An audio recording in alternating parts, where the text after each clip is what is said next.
We'll get this figured out. It's all good. Welcome to the bonus session with Jill Lublin. This is Melanie DePoli, the chapter president of NSA Northwest. This is a quick bonus session to give you a quick sneak peek as to what Jill will be presenting this Friday at the Mercer Island Community Center, our chapter. So welcome, Jill. Thank you, Melanie. So let's get us started with what's so important about publicity? Well, first of all, I can't wait to be with your chapter and help my NSA friends. I've been a member, almost 20 years. So I just want to say that. And as a speaker and as an author and as whatever you're doing to help your speaking career, the truth is you need publicity no matter what you do. Whether you're a speaker, an author, a consultant, whether you're just starting your speaking career or more advanced, the realistic piece is that without getting publicity out in the world, how will people know about you? So it's really key that you start wherever you're at. Wherever you're at, it's all good, and that you continue to take ongoing steps, because what publicity does is it builds your credibility, it builds your visibility, it builds trust in the marketplace, it builds familiarity so you actually get more speaking engagements, and it helps people know your name. That's a real key for getting publicity. And frankly, without it, who knows your name and why would they hire you anyway, right? Exactly. Or as I say to our chapter all the time, we don't want to be the best kept secret in town. Oh God, that's the worst thing. I have to tell you, I'm working with a medical doctor who's also a speaker, who's also written several books. And he recently spoke at an event, and I happened to open up the brochure advertising the event. He also had an ad in there, and on his headline, you're going to love this, it said, "The best kept secret." I called him up. I said, "You do not want to be bragging about that." No. That's one of the worst things you could possibly be bragging about. That's the best way to ensure that you don't have business for tomorrow. That's right. Exactly. Exactly. So for those of you who are joining with us live, feel free to open up the chat window, which is along the bottom of the Zoom window. You'll see a chat button. Click on that, and you can ask questions to Jill, and I'll read them to her. So feel free to participate as we go along. So Jill, what's the difference between being a speaker and getting publicity? Well, first of all, and I'm going to talk to you guys a lot about this too, this is not, from a publicity perspective, you're not always getting it for what you speak about. And I really want to draw a distinction about that for all of you, because realistically, you can get publicity, frankly, for whatever you can, because here's the great thing about that. People start seeing your name. I call it the "I've heard of her somewhere" syndrome. You know? So here's the deal. If you get publicity for, well, I don't know, some award you won perhaps, maybe a volunteer effort you do, like serving on the NSA board, perhaps it's about something personal in your life, and perhaps there's something in the news that's going on that you can fit into. Like, here's a great example. An NSA member I work with in Phoenix. She is a professor. She's also an etiquette expert. She actually wrote a book about etiquette that she self-published. Well, you know, then the whole election piece is happening, and we know what's going on about that. And of course, Trump has said many things that have irritated people and been not very in the world of etiquette. So, you know, I called her up immediately and I go, "Honey, this is your moment in the sun. Let's work on this, you know, regardless of what you think politically, that's not even relevant. What's relevant is this is one of the best media opportunities there is." And so because of that, and following, you know, PR advice, she actually got into the Phoenix Republic and her ABC, NBC, CBS affiliates talking about Trump and the lack of etiquette. Now, this is not what she goes and speaks about. This is not her major platform, but it is what's happening in the news right now. So I would tell you, you want to always which I say take advantage of, exploit in only the most positive way, what is happening in the world, what is happening in the news, what is happening in your own life, and take that and make it bigger. That's a great way of explaining that. And it's also, it shows how she can apply her core content to what's going on in the real world, as it's often called, and she's relevant. Absolutely. And you know what? It's all real world. It's all made up. It's all both things, right? Exactly. Yeah, and the truth is you make the news, right, Mel? We make the news. As speakers, we make the news. That's the great news. Speakers are experts. They're people who others want to hear from and know about. You're out in the public a lot. You're out meeting and greeting. So take advantage of what's going on in your world, in the news, in your local market, so that you start fitting in and that other people start hearing your name. So how can you use publicity to get ROI on your speaking gigs? Yeah, well, you know, I like to use publicity to get ROI on everything, meaning I think we all do. absolutely. And so here's the reality on it. Sometimes you'll see immediate return on investment.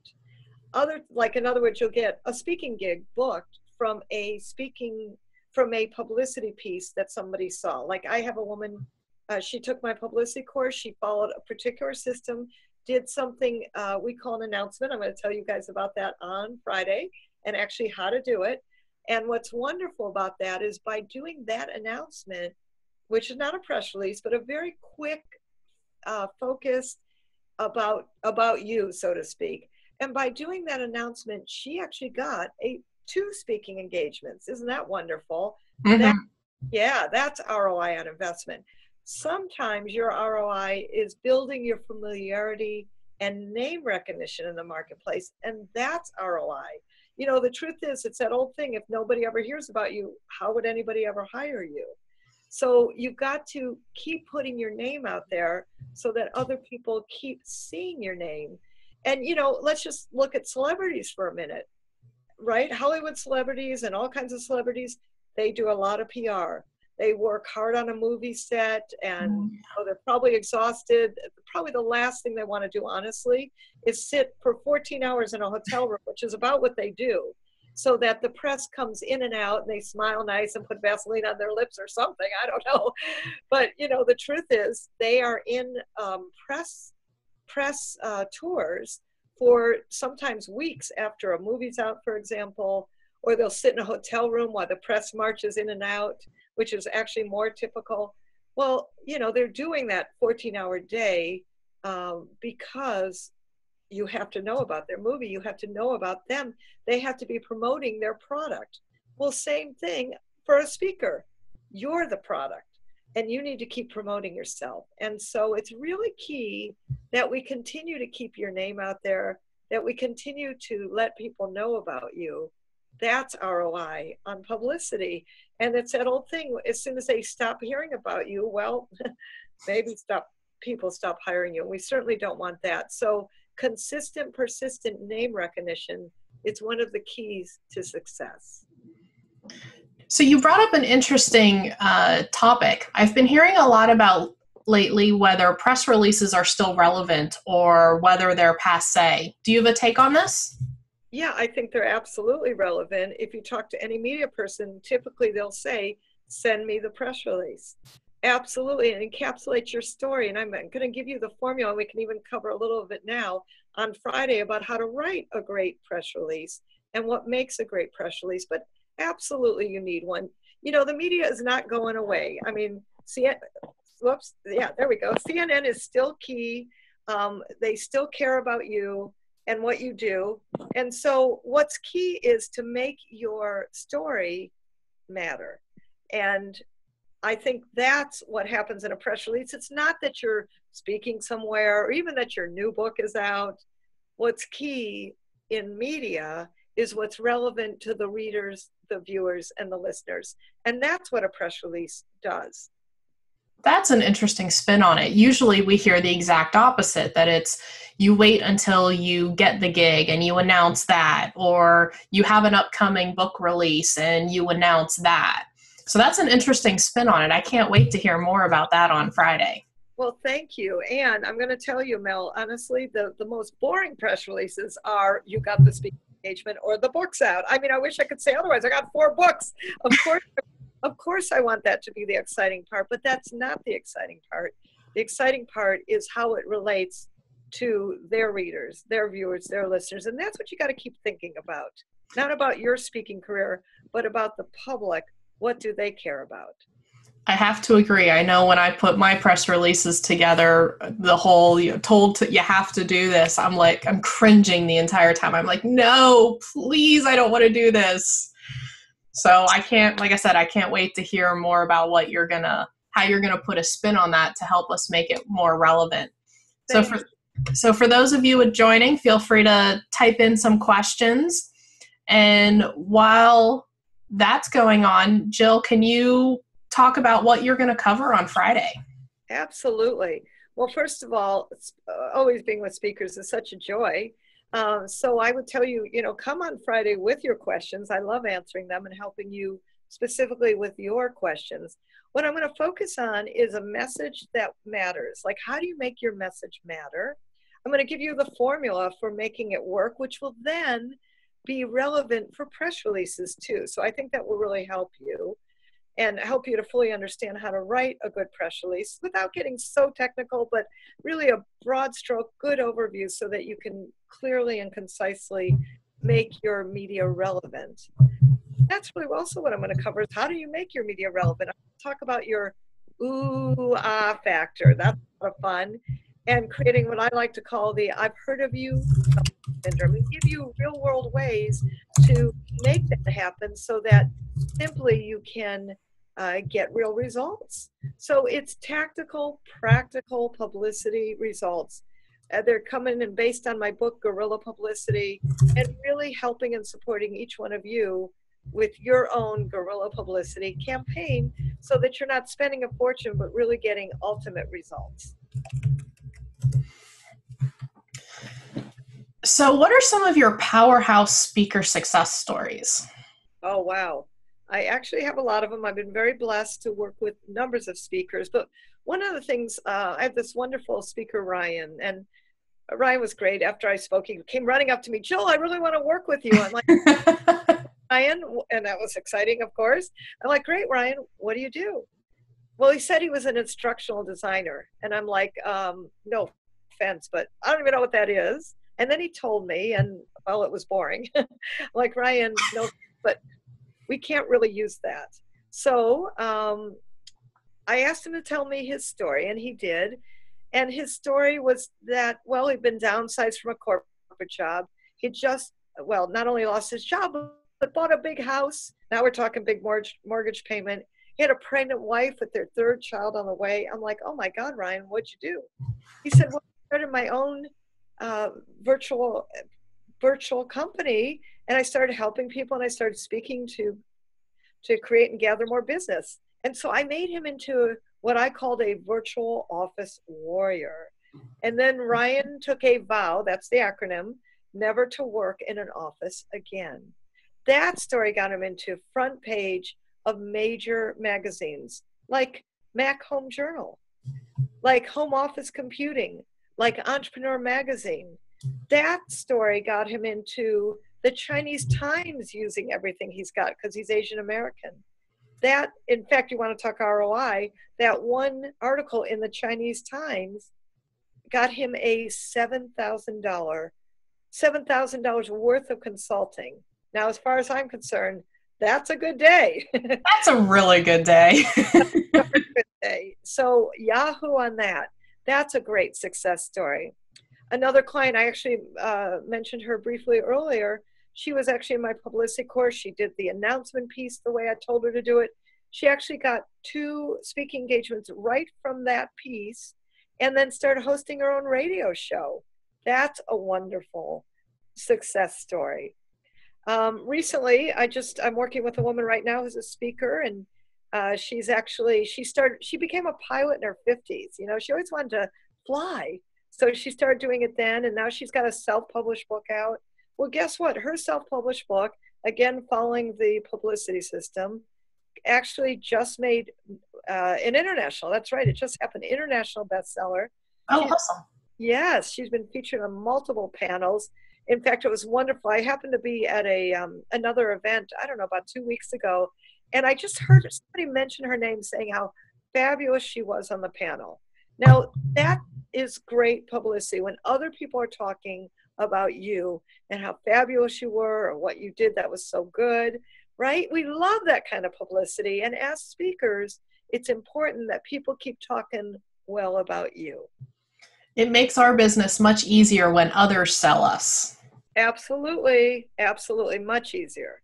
So I have a few questions from the audience. Terrific. Dan is asking, how can I become the local TV disaster expert? I have the experience. I have something to say. I've tried to connect with 2 of the local channels, but I keep getting ignored. Yeah, well, part of the reason, Dan, you might get ignored is that maybe the message isn't quite distinct enough. So I would say that, and you know, on Friday, I think I can probably help you with some of the pieces that go deeper on the message that would be appropriate for the audience. The other thing I want you doing is jumping on, quickly calling producers when there are, unfortunately, disasters. You know, that's your moment.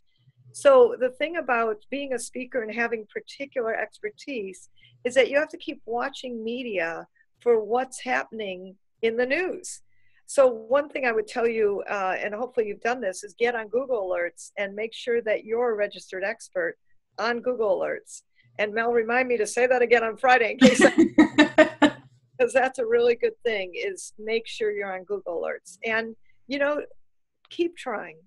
And the thing that most speakers, honestly, why they lose, and most people in general, all business owners, is, well, you kind of give up. And one thing I know about being, gosh, over 24 years in media is that you have to keep going. You have to keep trying. And you have to stay what I like to call consistent and persistent in the media. Exactly.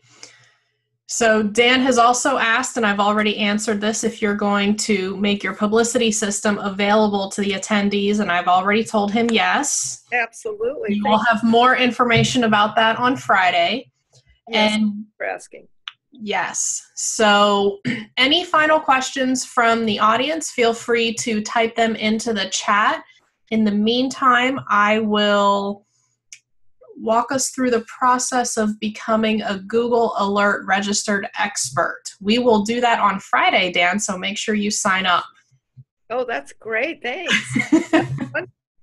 Another tip for helping get in front of the audience, get in front of the media that I've learned is sometimes there's hesitation because they don't know what you're going to say or what your presence is going to be like. So we could try writing an article first if you're trying to get written quotes. This way they can see it ahead of time. Or if you're trying for camera, record a quick video about the topic and include that video. This way they get a feel for your personality, they get a feel for how you talk and how you're going to communicate with them.